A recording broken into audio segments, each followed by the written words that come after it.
semuanya, ketemu lagi di podcast Bincang-Bincang ala kita. Nah, hari ini aku, Siska, akan bincang-bincang bersama dengan Romo Boni, Romo Paroki Maria Bunda Segala Bangsa, dan juga Pak Humisar Sinurat sebagai Ketua Panitia Natal tahun 2022 ya Pak ya? Iya benar. Oke, nah teman-teman, ini udah ada Ketua Panitia Natal, berarti tahu dong kita mau ngobrolin apa.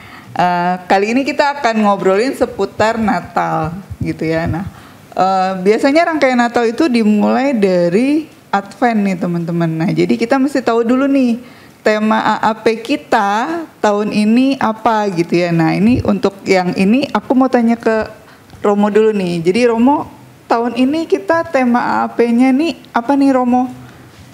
Oke. Baik ya, akan saya jawab. Tapi karena kita sudah menjalankan prokes dengan baik, maka oh iya, oke. Ya, oke Romo. Baik. Ya, Natal 2022 memang masih dalam situasi pandemi COVID, tetapi perayaan tetap berjalan dengan protokol kesehatan. Maka dalam tema aksi Advent Pembangunan 2022 dari Kuspan Bogor mengambil tema liturgi sabda menghasilkan manusia ekaristis. Ya, apa maknanya dari liturgi sabda yang menghasilkan manusia ekaristis? Ya, liturgi sabda adalah penjelmaan, karena Natal itu adalah penjelmaan, inkarnasi yang tadinya sabda menjadi manusia untuk menyelamatkan kita. Ya, ia akan menjadi sama dengan kita sebagai manusia, tetapi ada yang menarik adalah tentang ekaristisnya itu. Ya, apa yang mau disasar, apa yang mau diambil dari makna ekaristis? Ekaristis itu artinya ia dipilih, ia diberkati, ya, ia dipecah-pecah, dan akhirnya ia dibagi-bagi. Artinya kita yang sudah diberkati, dipilih, diberkati, kita juga dipecah-pecah dan siap untuk diutus menjadi kabar baik seperti halnya Yesus yang menjadi kabar baik bagi kita sekalian. Itu maknanya. Wah, luar biasa ya Romo ya. Jadinya maknanya dalam banget nih ya tahun ini ya gitu ya. Jadi nah kalau tadi kan Romo udah jelasin nih ya untuk AAP nih dari maknanya gitu ya. Nah, sekarang aku mau ke Pak Sinurat nih gitu ya. Kalau dari panitia Natal sendiri gitu Pak, penerapan AAP-nya nih seperti apa gitu ya? Kalau tadi kan Romo udah jelaskan dasarnya temanya gitu ya. Nah, kalau dari panitia Natal sendiri seperti apa nih Pak? Kalau dari panitia Natal sendiri, mungkin sebelumnya saya perkenalkan dulu. Panitia Natal untuk tahun ini untuk gereja paroki MBSB itu dipilih dari wilayah 8 Santo Yakobus. Santo Yakobus ya Pak ya? Iya benar. Jadi untuk kegiatan-kegiatan AAP itu sudah merupakan bagian liturgi dari DPP. Untuk domain dari panitia Natal, seperti arahan dari Romo bahwa Natal kali ini adalah memperhatikan internal umat. Jadi kegiatan-kegiatan kita itu nanti akan diarahkan 100% itu memperhatikan umat. Berbeda dengan kepanitiaan Paskah, di mana di dalamnya ada unsur eksternal. Selanjutnya, sesuai dengan arahan Romo Boni, kita juga diarahkan ada unsur ekologis.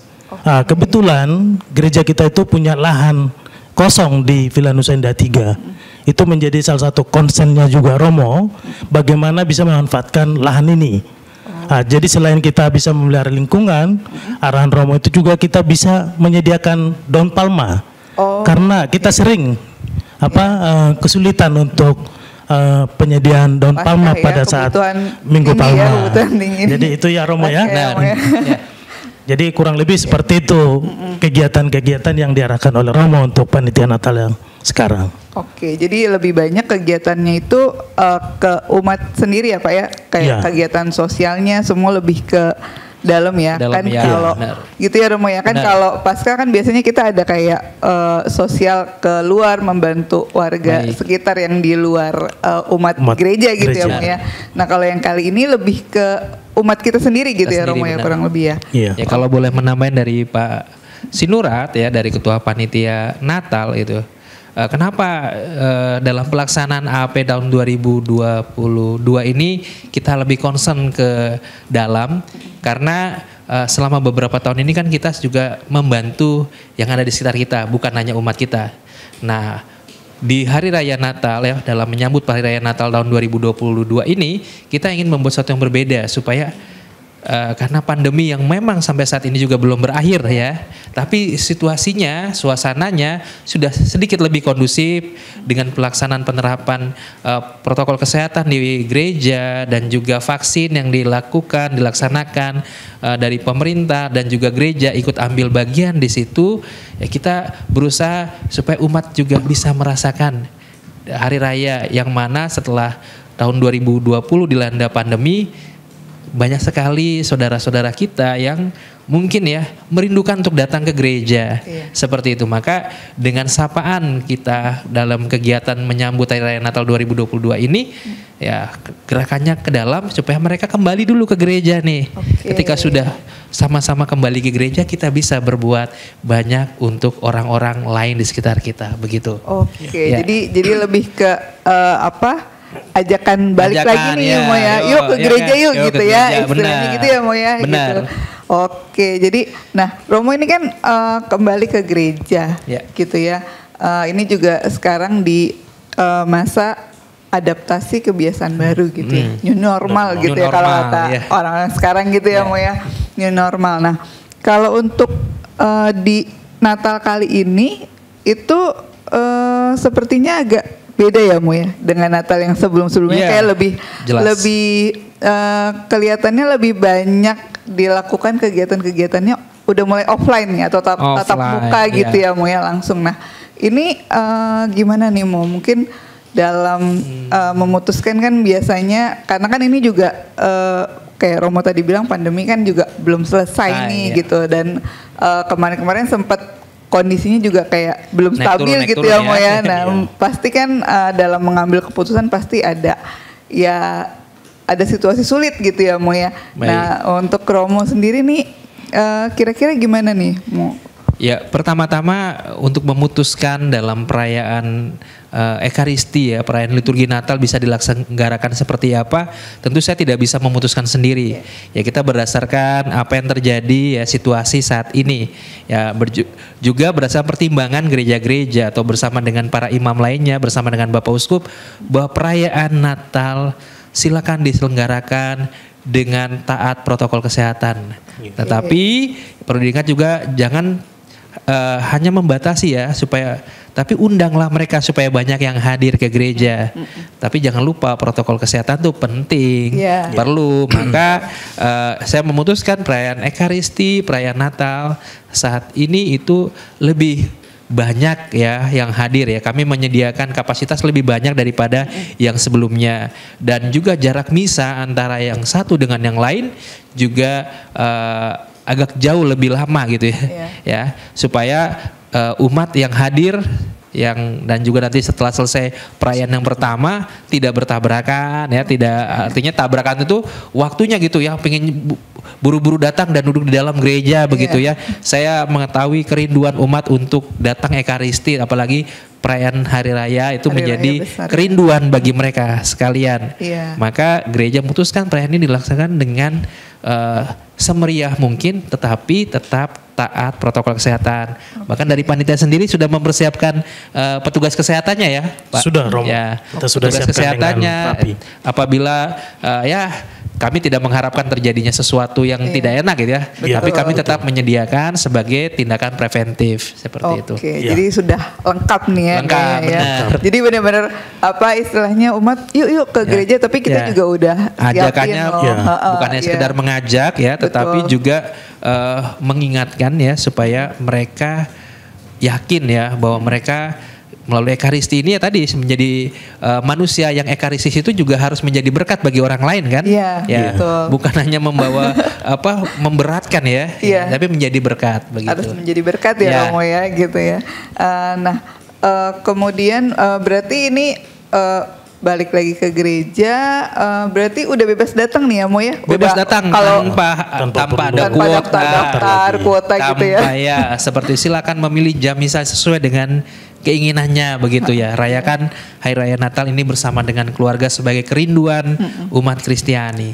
Ya. Oke, berarti oke nih, maksudnya udah nggak perlu pusing-pusing lagi, Pusing-pusing, karena kan benar, dulu ya. kan kalau kuota, aduh cepet-cepetan mau Ya, rebut-rebutan benar, gitu, ya. saking mau gitu ya.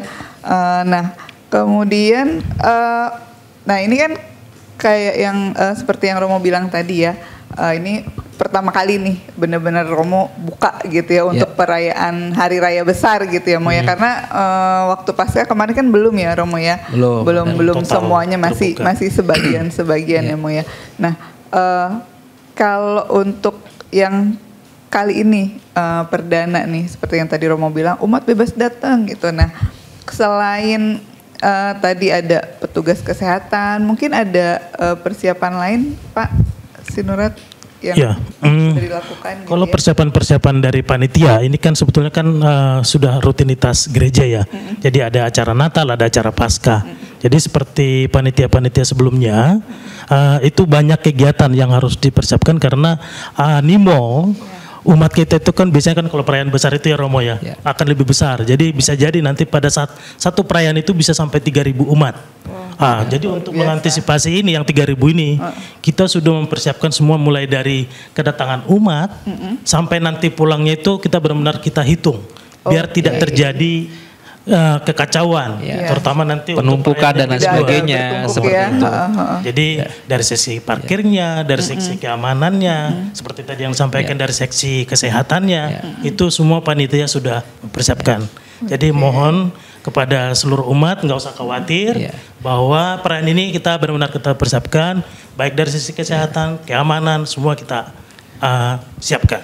Seperti itu. Berarti udah siap semua nih ya. Jadi yang penting catatannya adalah mengikuti arahan dari petugas betul, seperti itu. Jadi apabila itu dilakukan dan mengikuti arahan petugas, semua pasti lancar. Ya, itu kapasitas ya. Kapasitas gereja kita memang tidak sampai dengan tapi kita akan memasang ya dari panitia tadi katakan seperti panitia-panitia sebelumnya kita akan memasang tenda dan juga ada semacam TV untuk supaya memfasilitasi mereka supaya mereka bisa melihat bagaimana liturgi gereja dirayakan dan mereka yang hadir di situ juga ikut ya, bukan hanya sekedar mengikuti dari televisi seperti misal begitu ya. Tetapi ini mereka hadir di dalam gereja sebagai kebersamaan sebagai umat Allah tadi ya, lewat komunio persekutuan tadi. Jadi lebih berasa ya. Lebih berasa ya. Komunionya itu tadi ya, persekutuan berasa ya. Karena kan kalau kemarin-kemarin di rumah tuh jadi kayak nonton TV aja TV, gitu. Benar Satu arah. Jadi kayak nonton misa ya. Nonton misa ya. Bisa sambil makan ya. Kalau sekarang nggak bisa makan nih. Ya. Nggak bisa ya udah benar-benar. Dan juga bajunya kalau di rumah kan bisa bebas itu ya. Kalau sekarang pasti saya yakin bajunya pasti baru-baru dan bagus-bagus. Bagus-bagus ya. Baju yang udah nggak pernah dipakai tuh dulu salah ya. Seperti itu, benar. Oke, nah kalau tadi kan semua udah disiapin mulai dari jam misa, petugas-petugas gitu. Nah kalau tapi kan biasanya masih ada juga nih umat yang masih takut-takut ini nanti gimana gitu PPKM-nya segala macam protokol-protokol kesehatan. Nah kira-kira kalau untuk protokol kesehatannya sendiri kira-kira diberlakukannya seperti apa nih Romo? Kalau untuk protokol kesehatan tetap kita masih ada pakai masker, penerimaan suhu ya di situ pengecekan suhu di depan, lalu juga menggunakan masker ya. Hand sanitizer juga kami sediakan ya ketika nanti ada ini ya seperti halnya ketika kita merayakan Ekaristi ketika dalam keadaan pandemi ya, ada beberapa protokol kesehatan yang memang wajib kita lakukan. Hanya memang soal pembatasan di dalam kapasitas tempat duduk yang tadinya mungkin berjarak, sekarang sedikit jaraknya dikurangi gitu ya. Ya, tidak lagi terlalu jauh ya, karena tadi supaya suasana Natal itu benar-benar terasa sebagai kehangatan kehadiran Allah di dalam keluarga. Maka kalau hangat itu kalau jauh-jauh kan jadi tidak hangat ya. Maka harus dekat ya. Harus berdekat ya. Tetapi tadi tetap menggunakan masker ya. Tetap menggunakan hand sanitizer seperti itu dan meyakinkan diri bahwa kita datang ke gereja itu dalam keadaan sehat. Sehat semuanya. Jadi itu udah paling pertama nih, Benar. sehat. Jadi kita harus mengukur juga ya diri kita sehat nggak sih ini Iya. gitu ya. Jadi datang itu dengan kondisi sehat, kemudian Benar. seperti yang Romo tadi bilang patuhi arahan petugas Tugas, gitu ya, ya. dan juga mematuhi ya protokol kesehatannya tadi ya, benar. pakai masker, kemudian mungkin cuci tangan dan segala Benar. macam ya Mo ya. Iya. Oke, Masih seperti itu. berlakukan seperti biasa lah Seperti kita biasa praktek lah ya. Ekaristi di hari Minggu gitu. Ya, oke. Nah, tadi maksudnya semua udah disampaikan gitu ya, mulai dari AAP-nya, kemudian implementasinya di panitia Natal gitu ya, kemudian persiapannya semua sudah. Nah, sekarang mungkin sebelum kembali ke gereja, benar-benar kembali ke gereja, mungkin Romo bisa kasih sedikit nih refleksi Natal buat umat gitu, mungkin jadi bisa lebih nih ya gitu, aku mesti benar-benar balik nih ke gereja, jadi ada benar-benar berasa nih kerinduannya gitu ya. Dalam refleksinya ya, karena ini belum Natal ya. Jadi gimana ya, refleksi Natal ya, makanya yang setiap kali lebih kita apa nih mau lebih tepatnya ya persiapannya persiapannya. Oke. Maka lebih persiapan. maka untuk merayakan Natal sama seperti kita mau menyambut sesuatu hal yang baru. Oke. Ya, Natal itu adalah kelahiran. Ya, kelahiran siapa? Kelahiran Sang Sabda yang menjelma jadi manusia. Maka apa saja yang harus dipersiapkan? Tentu saja bukan hanya sekedar suasana baru, ya. Mungkin rumah yang didekorasi dengan indah dan lain sebagainya, lalu membeli pakaian yang baru, bukan hanya sekedar itu. Tetapi juga kebaruan hati, kerelaan hati, keterbukaan hati untuk menerima Tuhan. Ya, Tuhan hadir ya. Dalam perayaan Natal itu kan Tuhan hadir, ingin dekat dengan kita. Maka maukah kita membuka hati kita ya untuk kedatangan Tuhan itu? Jangan hanya menuntut Tuhan ya ketika kita mengalami kesulitan, tetapi beranikah kita mengundang Tuhan dalam setiap perjalanan, perkara, kerja kita, pelayanan kita? Apakah kita berani mengundang itu? Nah, itu yang perlu dipersiapkan. Maka umat Kristiani, khususnya umat Katolik ya, ada masa Advent adalah sebagai masa penantian, masa pengharapan. Nah, kita menantikan apa? Menantikan Kristus yang hadir, mau menyapa, ingin dekat dengan kita. Pengharapan akan apa? Pengharapan akan keselamatan kita. Maka dalam masa Advent itu diisi dengan kegiatan-kegiatan tadi. Ya, kegiatan-kegiatan mungkin pendalaman AAP di lingkungan-lingkungan ya, bersama dengan keluarga, dengan umat lingkungan, lalu kegiatan sosial yang kita lakukan, dan bukan hanya itu tapi juga kegiatan mencintai bumi tempat kita berpijak. Ekologi ya, kelahiran itu bukan hanya sekedar manusianya saja, tetapi kelahiran itu juga sekitar kita bisa hidup, kita bisa ada, itu karena lingkungan sekitar kita itu juga menghidupi kita. Maka Natal, menjadi pesan Natal adalah tadi, kalau kita ingin hidup maka cintailah lingkunganmu. Cintai lingkunganmu ya, sekitarmu ya. Sekitar kita siapa sih ya? Tentu ya sanak saudara kita, ya tetangga kita. Bukan hanya mereka-mereka yang bisa bergerak gitu ya. Tanaman ya, itu juga menjadi unsur tersendiri juga yang memberikan kita keindahan dan kehidupan. Ya, hewan-hewan ternak yang juga menjadi penyemangat hidup kita ya. Di rumah-rumah saya yakin banyak yang pelihara ikan, burung dan lain sebagainya, itu menjadi sahabat ya. Betul, Mo. Nah, ini yang memberikan warna dalam perjalanan hidup ya tadi. Maka ketika kita menantikan itu dengan penuh sukacita kepada Tuhan, maka itu akan menjadi sukacita yang sangat besar ketika Tuhan datang pada hari raya Natal. Maka ketika ke gereja bukan lagi menandakan saya harus pakai baju apa, ya, tetapi saya mau ke gereja, saya mau ketemu dengan Tuhan. Ya, itu. Jadi poinnya itu ya, poinnya itu ya. Gitu ya. Jadi kalau mau sukacitanya penuh, jangan cuma nuntut Tuhan, ngeluh sama Tuhan ya, nggak mau. Jadi jangan hanya bajunya saja yang baru gitu ya. Betul. Jadi siapkan hati ya, mau yang untuk dia datang gitu ya, mau ya. Betul. Jadi, terutama buat teman-teman muda gitu ya, kalau bahasanya aku nih, Yesus aja mau datang ketemu kita, masa kita nggak mau sih ketemu dia gitu ya nggak sih Mo gitu kan. Kalau mau ketemu dia di mana ya datang dong ke gereja, bener nggak Mo? Ya, seperti halnya tadi kalau mengatakan Yesus aja mau datang gitu ketemu dengan Iya. kita, masa kita nggak mau sih ya. Betul. Seperti halnya teman-teman muda ya, ketika jatuh hati dengan lawan jenisnya gitu iya, ya, betul, Mo. jarak yang jauh gitu ya, tengah malam Dibela-belain ya, dibela-belain. Ya, Maka hujan-hujan ini dibela-belain, untuk Romo. berjumpa dengan Tuhan, Hujan-hujan. anggap saja Tuhan itu sebagai belahan jiwa kita, soulmate Betul. kita gitu ya. Betul, soulmate Maka banget. wajib kita datang ya. Kita bela-belain juga ya, walaupun tidak punya apa-apa ya. Maka tadi dikatakan jangan takut akan kapasitas gereja kita itu mencukupi. Ya. Mencukupi semua ya, Seperti Mo, itu ya. ya. Oke, baik. Kalau gitu terima kasih Romo dan Ya. juga Pak Sinurat sudah bincang-bincang nih mengenai seputar Natal di Ya. paroki kita gitu Iya. ya. Nah, teman-teman, seperti yang tadi Romo bilang, yuk balik lagi ke gereja. Ketemu dengan siapa? Ya ketemu dengan Yesus dong. Dia aja udah datang buat kita. Nah, teman-teman, ketemu lagi nanti di podcast berikutnya. Jangan lupa untuk like, share, and subscribe channel YouTube kita di Mabuseba. Sampai jumpa. Terima kasih. Ya, terima kasih, Tuhan Yesus memberkati. Amin.